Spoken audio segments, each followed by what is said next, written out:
Okay, तो आज का जो हमारा टॉपिक है वो है एस्टिमेशन। अब एस्टिमेशन को समझने से पहले कुछ चीज़ें जो पहले सीख चुके हैं उनको रिवाइज करना ज़रूरी है, और कुछ बेसिक चीज़ें जो मालूम होना ज़रूरी हैं वो हम सीख पाएंगे, तो ही हम एस्टिमेशन समझ पाएंगे। सबसे पहली बात, इफ़ यू रिमेंबर, हमने नॉर्मल डिस्ट्रीब्यूशन पढ़ा था जिसकी कुछ प्रॉपर्टीज़ थी।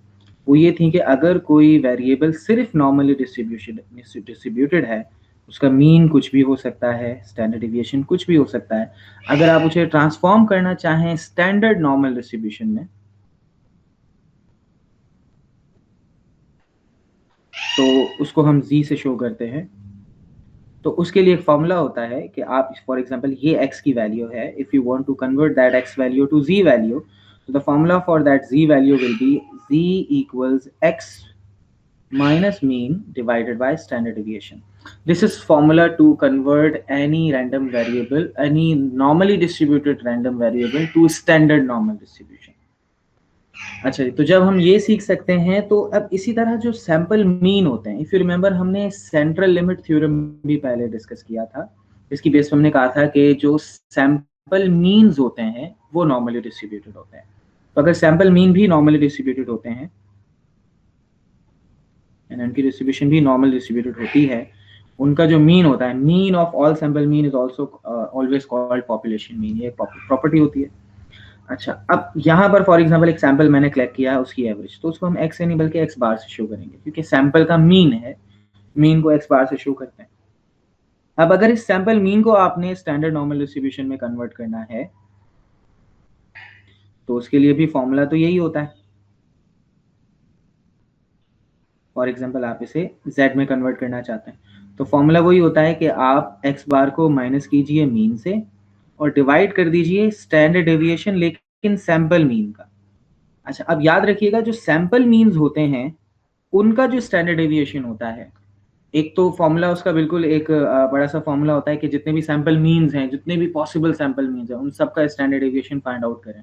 That is not possible for us.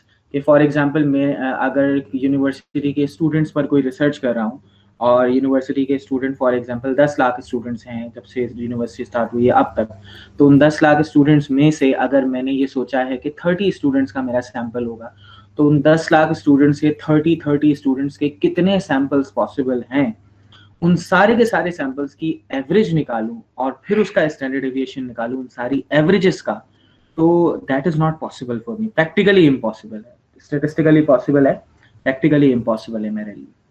तो उसके लिए क्या है, एक प्रॉपर्टी बनाई गई है जो अगर आप छोटे छोटे सैंपल्स लेके यूज करें तो वो इसके इक्वल होती है कि standard deviation of sample means is equal to sigma upon square root of n. अब ये सिंबल्स क्या क्या शो कर रहे हैं, इसे standard deviation of sample mean भी कहते हैं, या फिर इसे सैम्पलिंग एरर भी कहते हैं। एरर स्टैंडर्ड डेविएशन एक ही बात है, इसे सैम्पलिंग एरर भी कहते हैं। Sigma is basically population mean and n is the size of sample.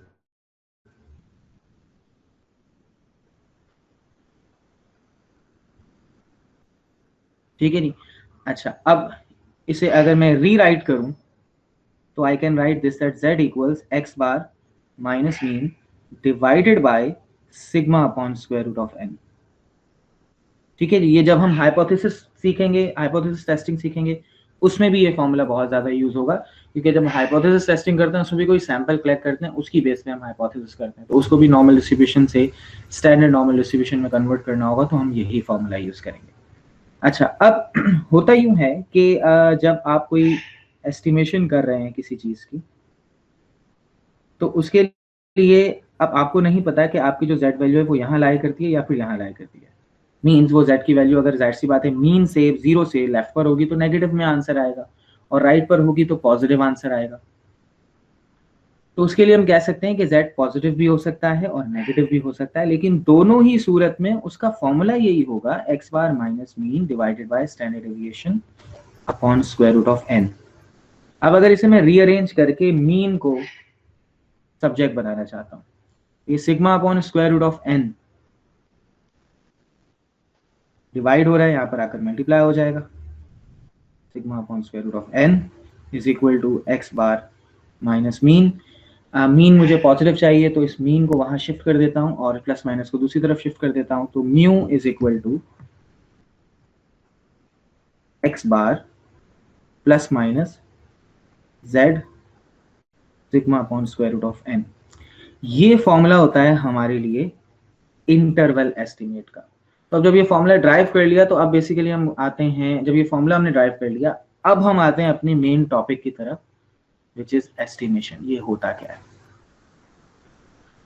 देखिए जी, सबसे पहली बात ये है कि जब भी हम कोई रिसर्च कर रहे होते हैं, उसके लिए हमारे पास पॉसिबल नहीं होता कि हमारी जो पॉपुलेशन है पूरे का पूरा डेटा उसका कलेक्ट करें, क्योंकि बाज़ औक़ात पॉपुलेशन बहुत बड़ी होती है। जहाँ छोटी पॉपुलेशन है इट्स फाइन।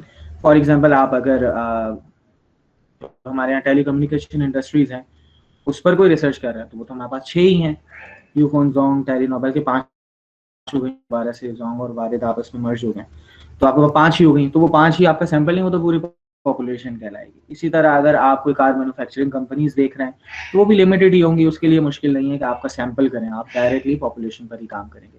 लेकिन जहां पर पॉपुलेशन बहुत बड़ी हो, तो हमारे लिए पूरी पॉपुलेशन का डेटा कलेक्ट करना प्रैक्टिकली इम्पॉसिबल होता है, क्योंकि वो टाइम टेकिंग होता है, उसमें कॉस्ट बहुत ज़्यादा लगती है। तो उसके लिए हम क्या करते हैं, सैंपल को कलेक्ट करते हैं। अब जब आप सैंपल कलेक्ट करते हैं, तो उसी सैंपल की बेसिस पर आप जो है कुछ डिसीजंस लेते हैं। तो अब याद रखिए, आपकी जो सबसे पहले पॉपुलेशन होती है, उस पॉपुलेशन के कुछ कैरेक्टरिस्टिक्स होते हैं। मीन्स पॉपुलेशन का मीन होता होगा कुछ ना कुछ, पॉपुलेशन का स्टैंडर्ड डेविएशन होता होगा कुछ ना कुछ। यानी फॉर एग्जांपल, अगर मैं एक 500 ml की पेप्सी की बॉटल परचेज करता हूँ, तो उसमें बाकायदा वॉल्यूम लिखा होता है, 500 ml प्लस माइनस 5 ml या प्लस माइनस 2 ml, इस तरह लिखा होता है। तो इसका मतलब क्या होगा कि वो कंपनी क्लेम कर रही है कि इस बॉटल में जो मटेरियल प्रेजेंट है वो 500 ml है। यानी वो ये कह रहा है कि जितनी भी हमने बॉटल्स बनाई उन सबकी एवरेज 500 ml है, जिसमें स्टैंडर्ड एविएशन, क्योंकि जाहिर सी बात है एक्जैक्टली 500 ml नहीं होगा, थोड़ा सा 5 ml कम या ज़्यादा हो सकता है। तो वो पॉपुलेशन की बात है। अब फॉर एग्जांपल, मैंने ये कहा कि कंपनी तो क्लेम कर रही है, या फिर मेरे पास कोई ऐसी बॉटल आई है जिसमें से वो मीन जो है वो मिटा हुआ है, ठीक है, या फिर वो कंपनी की जो प्रिंटिंग मशीन है उसमें ख़राब हो गया और मुझे मीन पता ही नहीं है, और मुझे वो मीन एस्टिमेट करना है। तो पॉपुलेशन की जो कैरेक्टरिस्टिक्स होते हैं उन्हें हम कहते हैं parameters.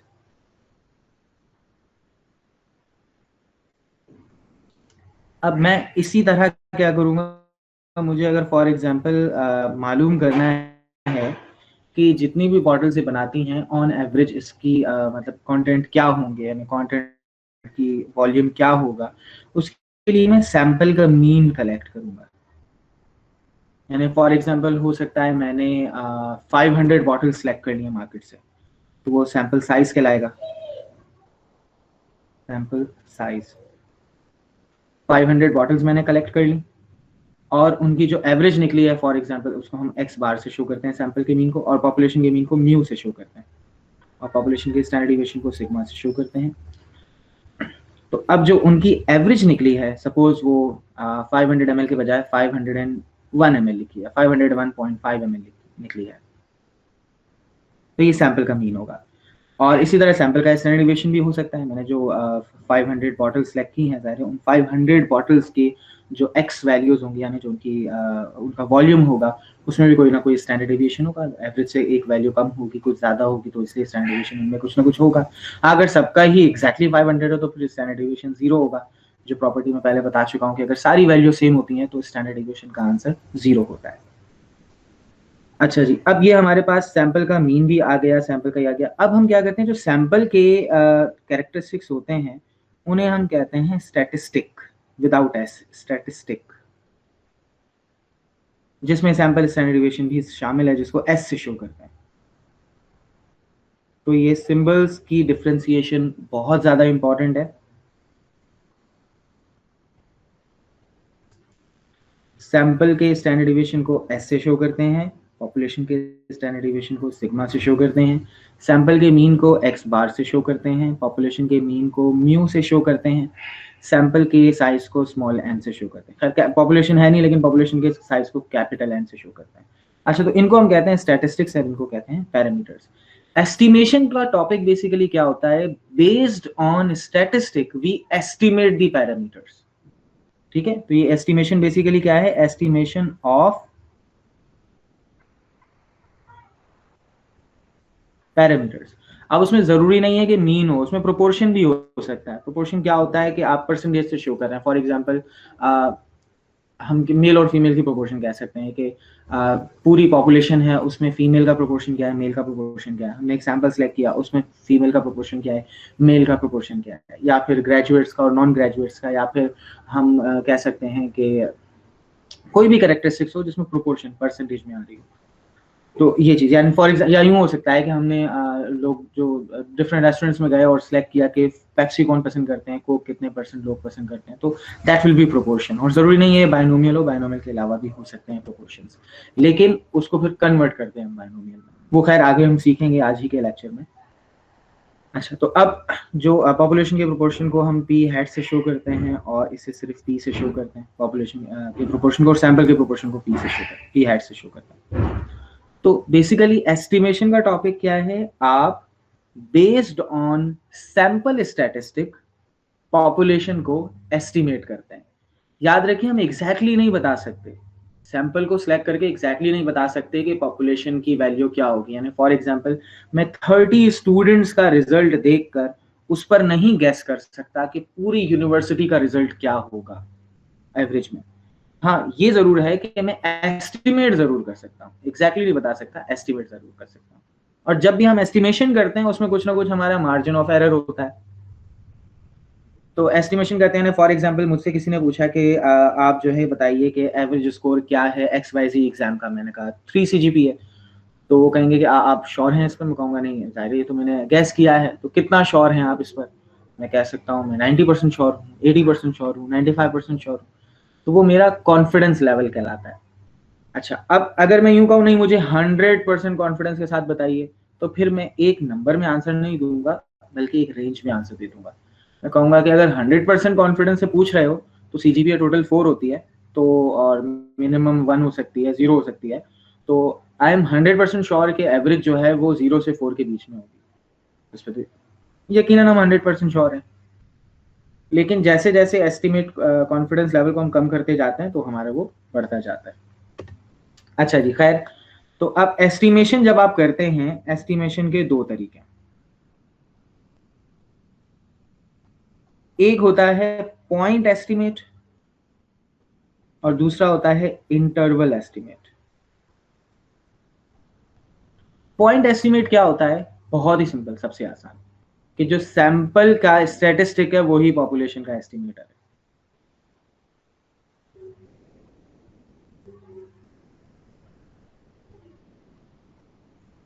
Sample statistic is population estimator. यानी फॉर एग्जांपल मैं कहूं कि इफ एक्स बार इज 10, तो हम कह सकते हैं कि पॉपुलेशन का मीन भी 10 होगा। ये हमारी एक एस्टिमेशन है, या इसको हम यूं कह देते हैं अप्रोक्सीमेटली 10 होगा। तो this is called point estimate.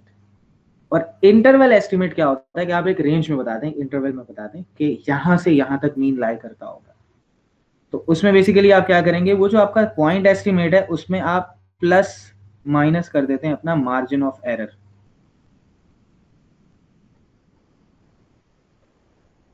और मार्जिन ऑफ एरर क्या होता है, जो ऊपर हमने थोड़ी देर पहले डिस्कस किया था, that is x bar plus minus z alpha by 2। ये अल्फा बाय 2 क्यों कर रहे हैं, अभी हम थोड़ी देर में डिस्कस करेंगे, into sigma upon square root of n. So this is the formula of interval estimate and this is the formula of point estimate. यानी और दूसरा हमारे पास क्या होता है, इंटरवल एस्टिमेट। तो इंटरवल एस्टिमेट क्या होता है, मैं इसको भी पेस्ट कर देता हूँ, इसकी डेफिनेशन भी, या इसकी जो मजीद इंफॉर्मेशन है। Interval estimate of a parameter is an interval of range of values to estimate the parameter. The estimate may or may not contain the value of the parameter being estimated. ठीक है जी, अब इसका formula हम देखते हैं। उसके लिए हम क्या करते हैं, कॉन्फिडेंस इंटरवल यूज करते हैं। ये इसको भी मैं पेस्ट कर देता हूँ, बल्कि पहले यहाँ पर हेडिंग लगा देता हूँ इंटरवल एस्टिमेट की।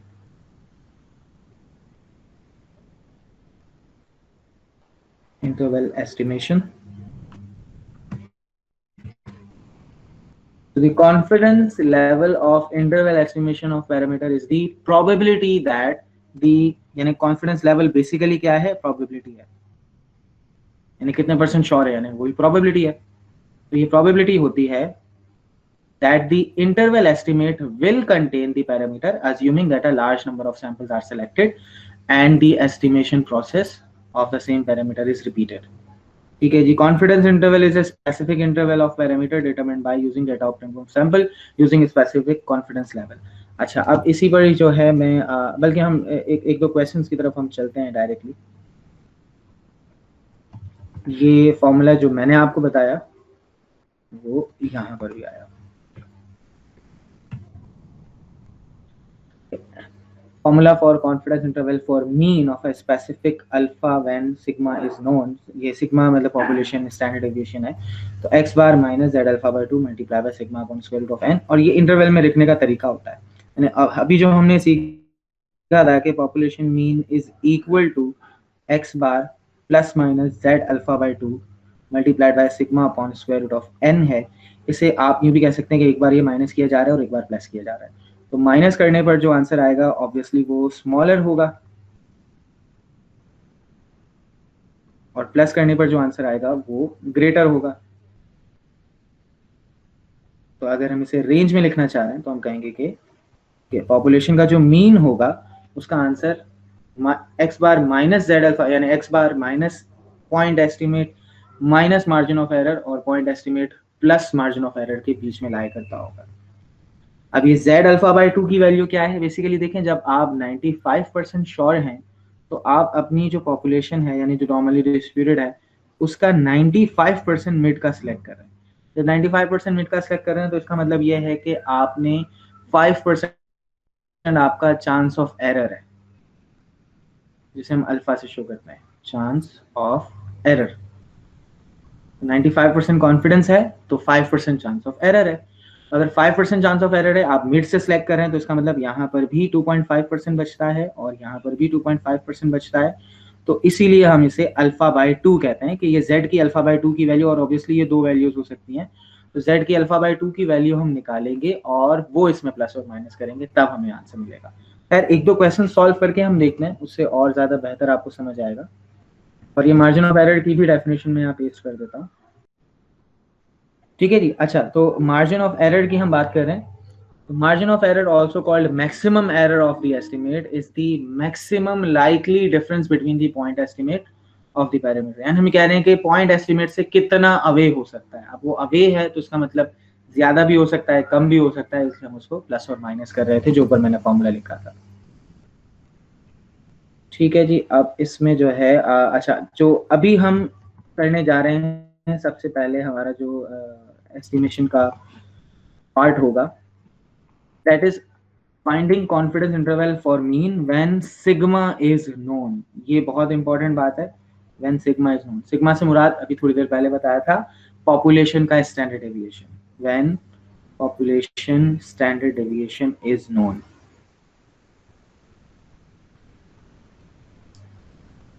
ठीक है। अब पॉपुलेशन का स्टैंडर्ड डेविएशन नोन है तो सैंपल साइज क्या हो सकता है उसे हमें कुछ पता नहीं, लेकिन इतना जरूर है, मतलब उससे कुछ लेना देना नहीं है, लेकिन इतना जरूर है कि आपका जो डेटा हो वो नॉर्मली डिस्ट्रीब्यूटेड होना चाहिए। अच्छा जी, एक एग्जांपल करते हैं। अब एग्जांपल है 7-1। अच्छा जी, 7-1 में क्या कहा गया, a researcher wishes to estimate the number of days it takes an automobile dealer to sell the Chevrolet Aveo। The random sample of 50 cars had a mean 54 days and standard deviation is 6 days। Find the best point estimate पहली बात and the interval estimate using 95% confidence। ठीक है जी। तो सबसे पहली बात हम ये करते हैं कि इसका डेटा बना लेते हैं। डेटा में अगर आप गौर करें तो 50 कार्स का इसने सैंपल सेलेक्ट किया है, तो सैंपल के साइज को हम n से शो करते हैं, तो मैंने लिखा n is equal to 50 and then mean time, ये मीन सैंपल का मीन है, so we say x bar is equal to 54 days। assume the population standard deviation। देखिए पॉपुलेशन का स्टैंडर्ड डेविएशन गिवन है, तो पॉपुलेशन के स्टैंडर्ड डेविएशन को sigma से शो करते हैं, टू बी 6 days। मीन्स यानी कंपनी क्लेम करती है कि जब हम बनाते हैं तो 6 दिन के अंदर अंदर गाड़ी बिक जाती है, तो कंपनी का क्लेम है, तो इसका मतलब वो सारी गाड़ियों के लिए क्लेम है, किसी हमारे सिलेक्टेड सैंपल के लिए नहीं है। तो that is called the population standard deviation. Find the best point estimate of the population mean. Population mean का पॉइंट एस्टिमेट बताइए और इंटरवल एस्टिमेट बताइए। तो सबसे पहले हम पॉइंट एस्टिमेट निकालते हैं। पॉइंट एस्टिमेट सबसे इजी बात है कि जो सैंपल मीन है वही पॉपुलेशन मीन है। तो पॉइंट एस्टिमेट क्या होगा कि x bar is equal to mean is equal to 54। तो जो सैंपल मीन है वही पॉपुलेशन मीन है, that is our point estimate. अब इंटरवल एस्टिमेट पर जाते हैं।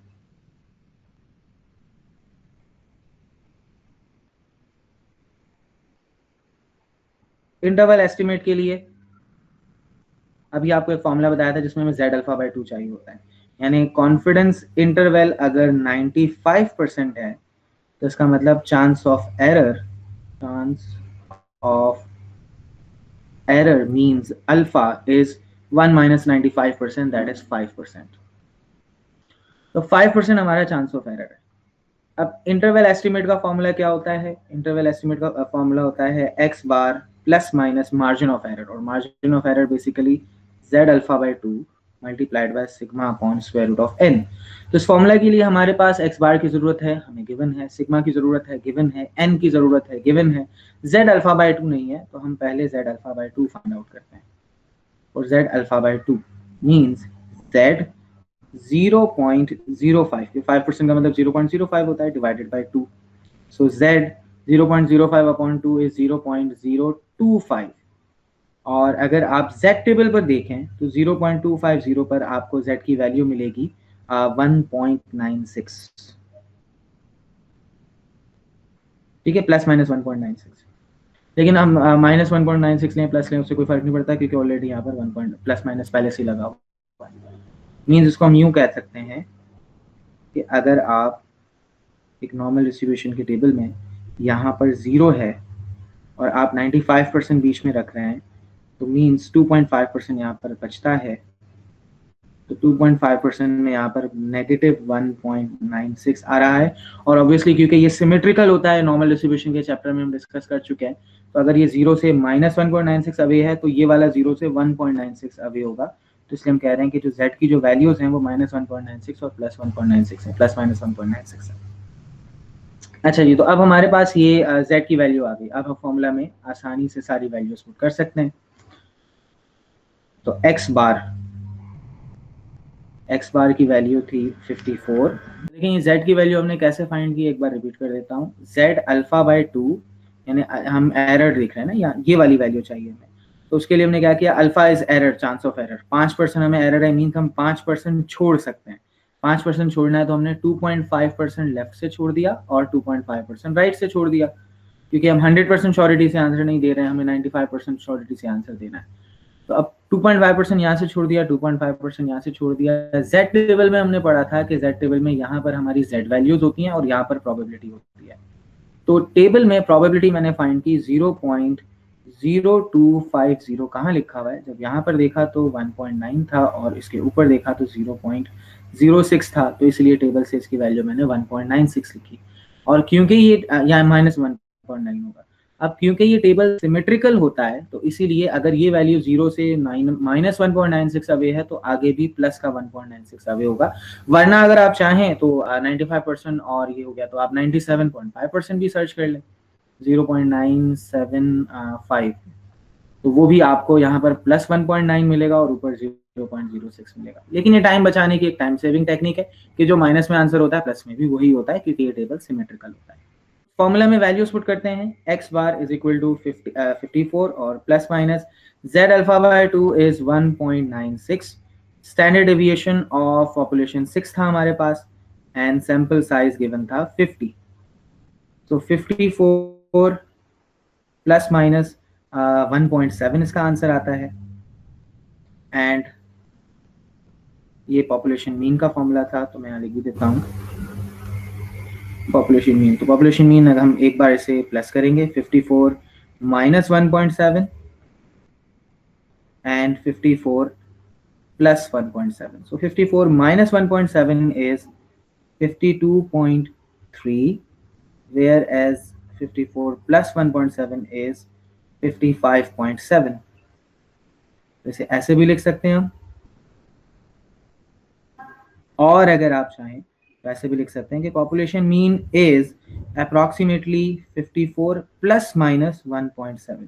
जैसे आप कोई बॉटल खरीदते हैं उस पर बिल्कुल इस तरह लिखा होता है कि एस्टिमेटेड कंटेंट इसके इतने प्लस माइनस इतने ml, तो ऐसे भी लिख सकते हैं। सो इसको हम इस तरह इंटरप्रेट करते हैं कि अगर जो ये शेवरोले की जो सेल हो रही है उसकी पॉपुलेशन, अगर सैंपल जो है 54 डेज में आप एक कार सेल कर रहे हैं, तो हम ये अज्यूम कर रहे हैं कि जो सारी की सारी कार्स हैं शेवरोले की, जितनी भी ये मैन्युफैक्चर करते हैं, ये वाला मॉडल है, ये 54 प्लस माइनस 1.7 डेज, या चले 2 डेज राउंड ऑफ कर लेंगे, 54 से 2 दिन की कमी बेशी के अंदर अंदर सेल हो जाते हैं। ठीक है, जिसमें हम 95% श्योर है, यानी 95% प्रोबेबिलिटी है कि अभी अगर कोई कार इंट्रोड्यूस, इसी का नया मॉडल मेरी शॉप में आता है, मेरे शोरूम में आता है, तो 56 से 52 डेज के अंदर अंदर ये सेल हो जाएगी, जिसकी प्रोबेबिलिटी है 95%।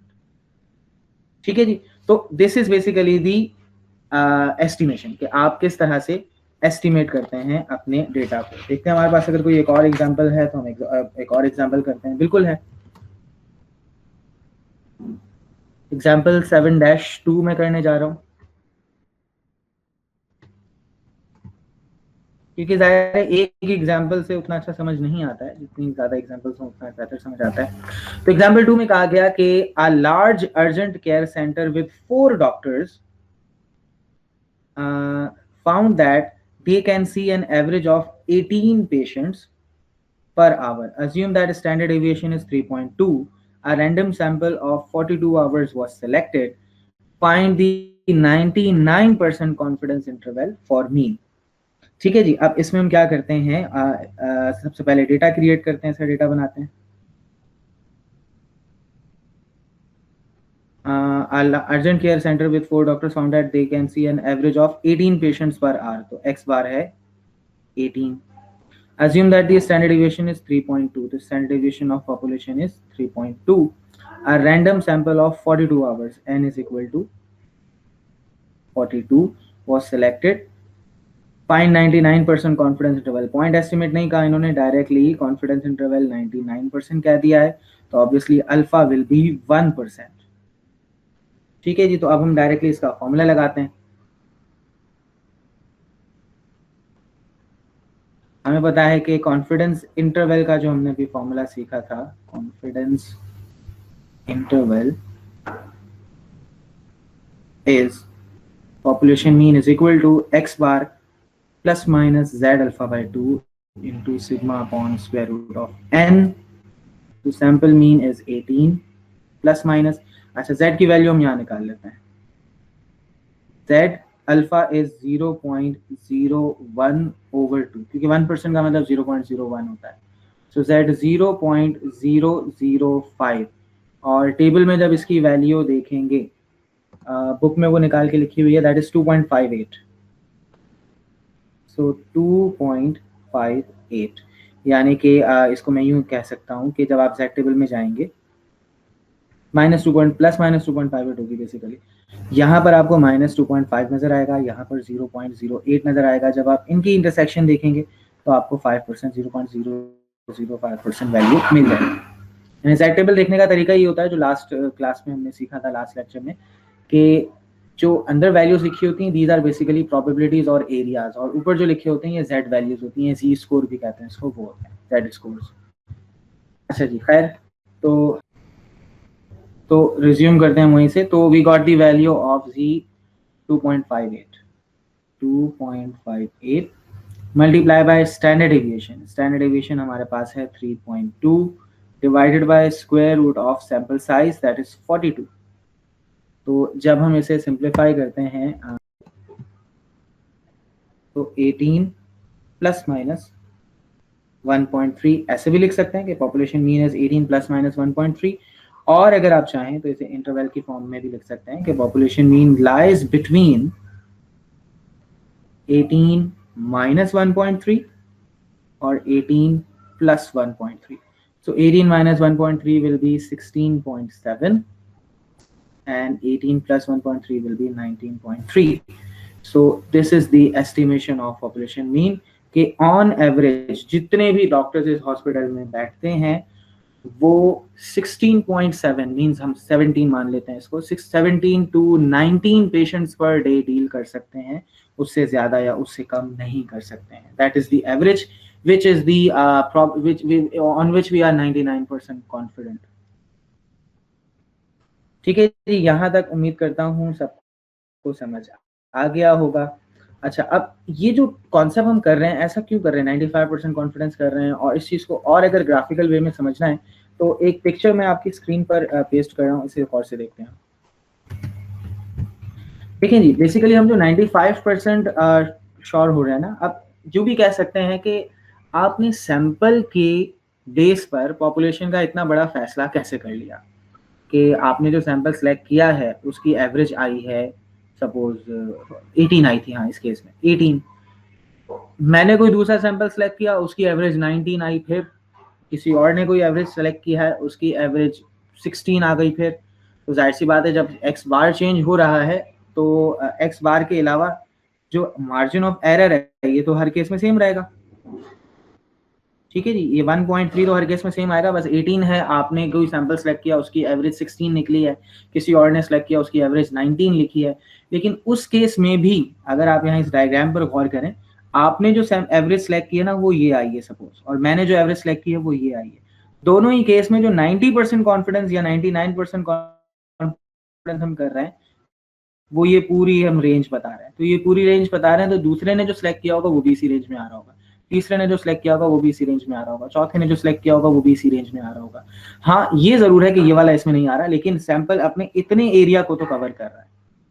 तो ये बेसिकली हम बता रहे हैं कि सैंपल मीन्स जब हम इंटरवल बनाते हैं तो इंटरवल आसपास के बाकी एरिया को भी कवर करके हमें फिर आंसर बताता है. अच्छा जी, उसके बाद हमारे पास एक और एग्जांपल है 7.3.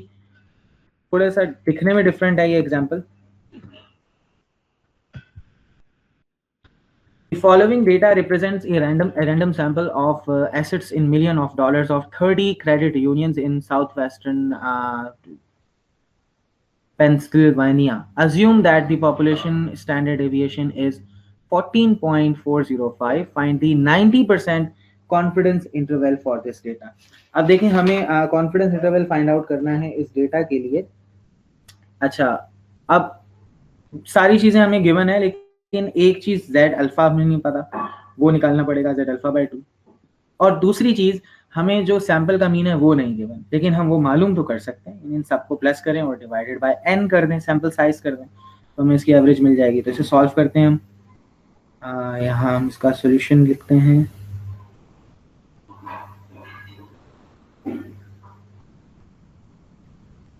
जी, तो सबसे पहले n that is sample size. Sample size is कितनी वैल्यूज हैं, 1 2 3 4 5 6 7 8 9 10 30 वैल्यूज है. So n is equal to 30. x bar हमें नहीं मालूम, हम इन सारी वैल्यूज को प्लस करेंगे. तो जब आप इन सारी वैल्यूज को प्लस करते हैं दैट इज, अच्छा मेरे पास यहाँ बुक में डायरेक्ट एवरेज लिखी हुई है 11.091. 11.091 ये कैसे आया होगा, आपने इन सारी वैल्यूज को सम किया होगा और डिवाइडेड बाय n किया होगा, तो आपको x बार मिल गया होगा. राइट, तो आपके पास सैंपल मीन आ गया 11.091 और standard deviation of population is given, that is 14.405 and confidence interval is 90%, so chance of error is 10%. हमें z अल्फा बाय 2 चाहिए होगा, वो भी निकालेंगे और प्लस हम बाकी चीजें भी देख लेंगे. सो confidence interval,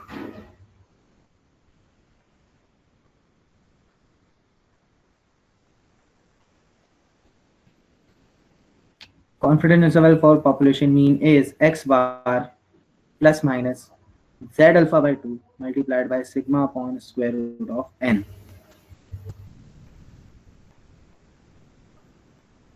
So x bar we found that was 11.091. Z alpha by 2 we will find here. Z 10% means 0.1 divided by 2, which means z 0.05, और जब हम z टेबल में z 0.05 निकालेंगे we get 1.65, exactly 1.645 होता है, लेकिन राउंड ऑफ करके 1.65 लिख सकते हैं आप. So that is 1.65 plus minus obviously. So 1.65 times sigma is 14.405 divided by square root of n, and n is the sample size, that is 30. So square root of 30. So 11.091 plus minus, I forgot to write minus, plus minus is margin of error को जब हम पूरा solve करेंगे, so we get 4.339. 4.339. तो हम एक बार इसको plus करेंगे और एक बार इसको माइनस करेंगे. So 11.091 minus 4.339 to 11.091 plus 4.339. So minus करने पर हमें आंसर मिलता है 6.752.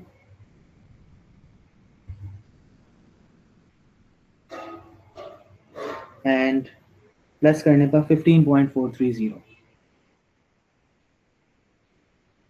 ठीक है, इसकी इंटरप्रिटेशन देखिए जी. क्वेश्चन में डेटा किस चीज का है? Data is the random sample of assets of 30 credit unions.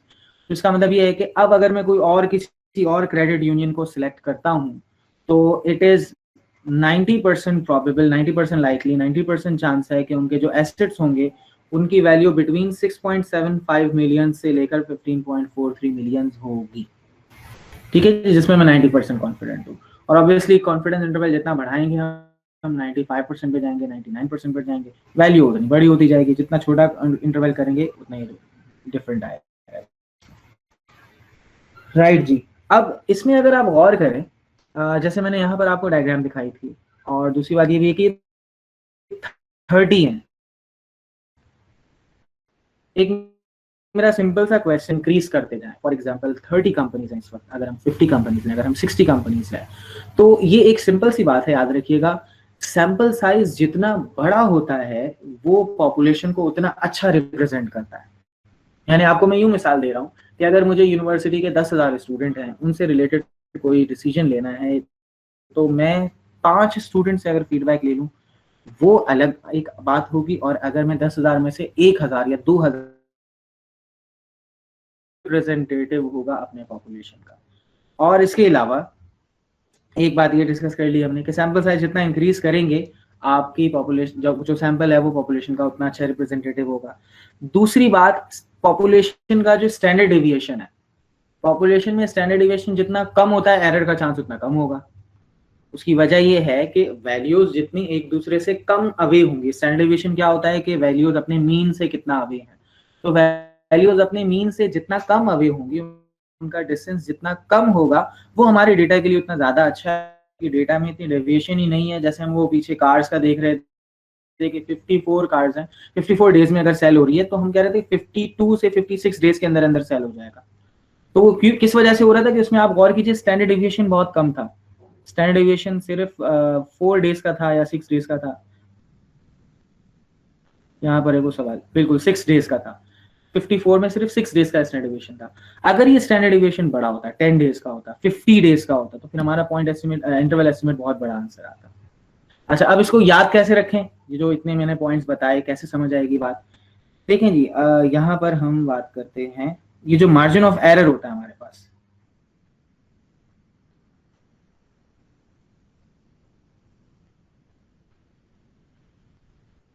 Margin of error, इसे अगर मैं ई से शो करूं, ये बराबर है किसके? z alpha by 2 multiplied by sigma upon square root of n.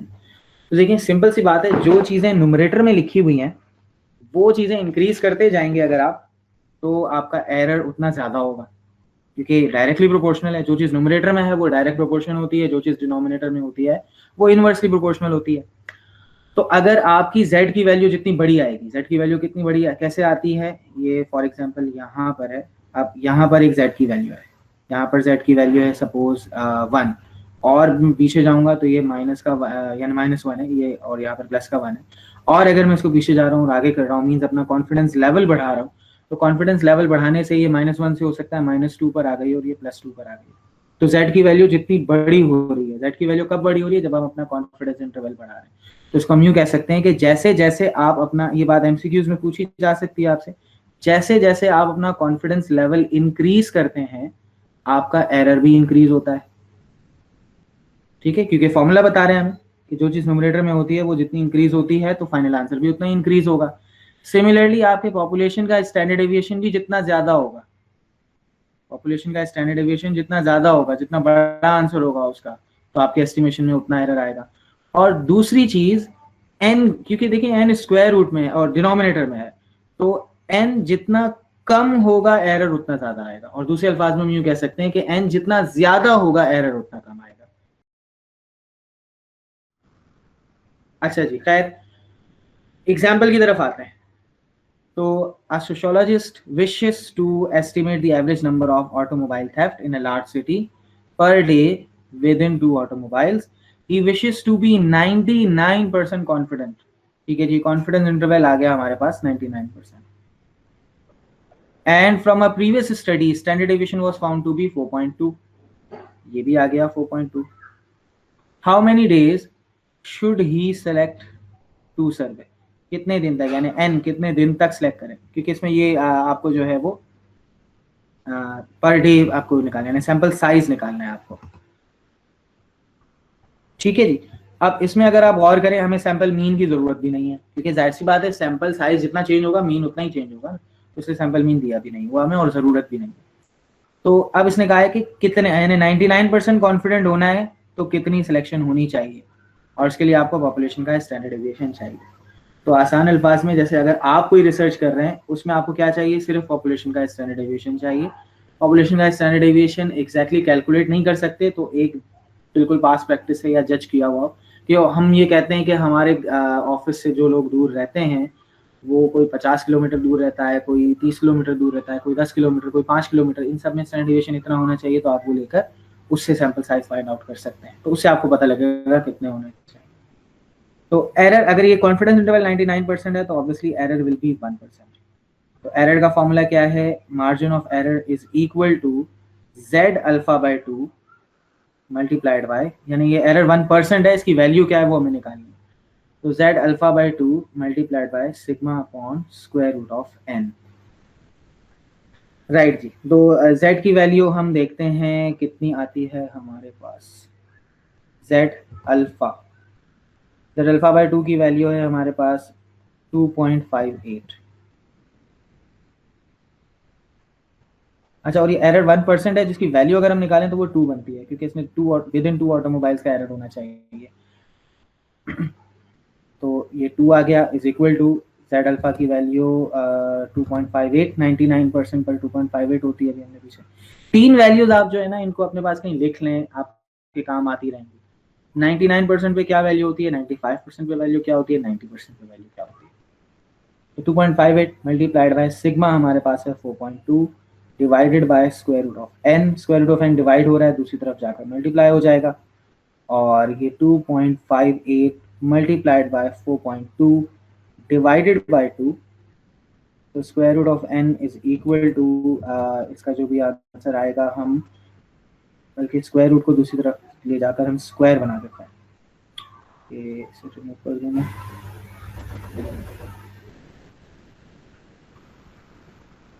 2.58 multiplied by 4.2 divided by 2 और इसका होल स्क्वायर, तो आपको आंसर मिलता है 29.35।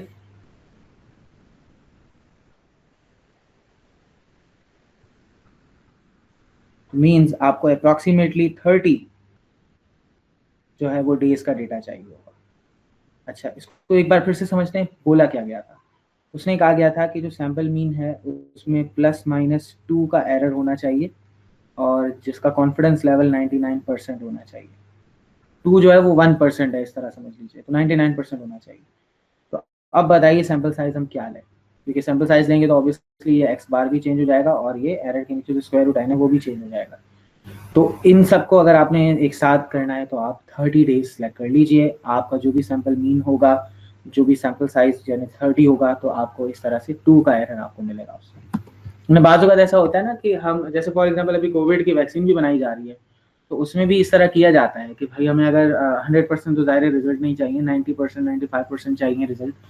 तो क्योंकि 100% कोई मेडिसिन हो भी नहीं सकती ना, कोई शख्स ये नहीं कह सकता, कोई डॉक्टर ये क्लेम नहीं कर सकता कि आपको बुखार है, ये पैनाडोल खा लीजिए, 100% श्योर हूँ कि आप कल तक बुखार खत्म हो जाएगा।